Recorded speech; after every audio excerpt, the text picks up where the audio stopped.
All right, West Step just said it. Healthy food, exercise, part of solving a problem that more than 25 million children and adults are dealing with. It's diabetes and its repercussions, according to the American Diabetes Association. Cheryl Tan, of course, is back here with a resource to help those adults and children lead better lives. Those numbers are staggering, aren't they? And really it all boils down to food. Diabetics have to constantly watch their sugar levels since their bodies have trouble regulating them. And studies have shown people who are overweight have a much higher risk of developing type 2 diabetes. A local author and diabetes educator has important tips for people who know that losing weight is not just a desire, but a necessity. Jill Weisenberger told me small steps will add to big progress when we asked her, what's your problem?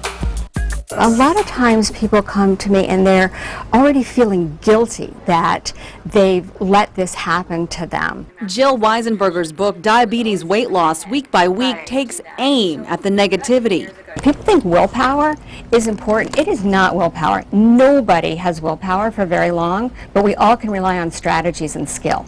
As a certified diabetes educator, Weisenberger knows for some, weight loss isn't a choice, but she says the journey to a healthy size can be made in steps.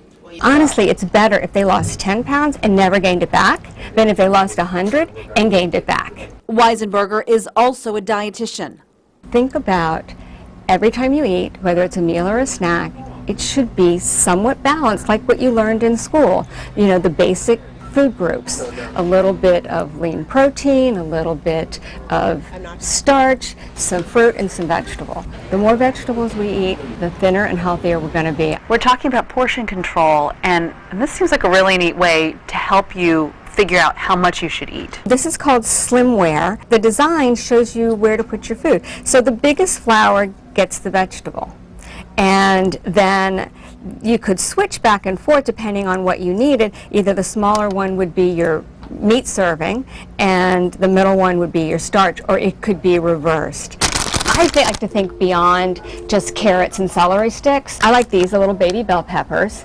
Weisenberger encourages you to include your favorite foods into your meal plan. People think, oh no, I shouldn't have this, so they eat it fast, or they eat it on the sly, or they eat it feeling guilty, and instead sit down, put it on a plate, relax, enjoy it. This is something that I learned from a patient. I was told to use a shot glass to measure out things like chocolate chips and M&Ms. I just thought that was the greatest idea. So it's like I have a little dish, and I know how much to eat. I just buy the little snack bags. I counted out 12 crackers, put them in all the little bags, and then when you need one, you just pick one out, ready to go. That's right. I stuck it back in here. I hear all the time, I can't stand the taste of water.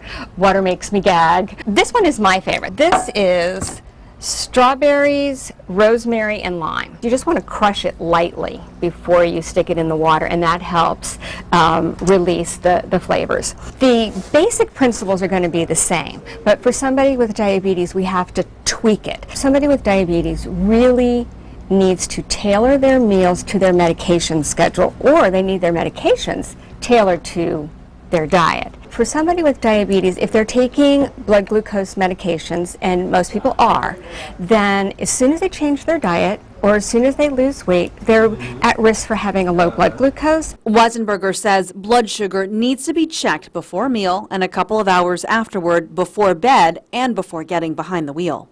A lot of people with diabetes fear fruits, and they shouldn't. They shouldn't fear the fruit just because it's the type of carbohydrate in it is sugar, fat, and fiber.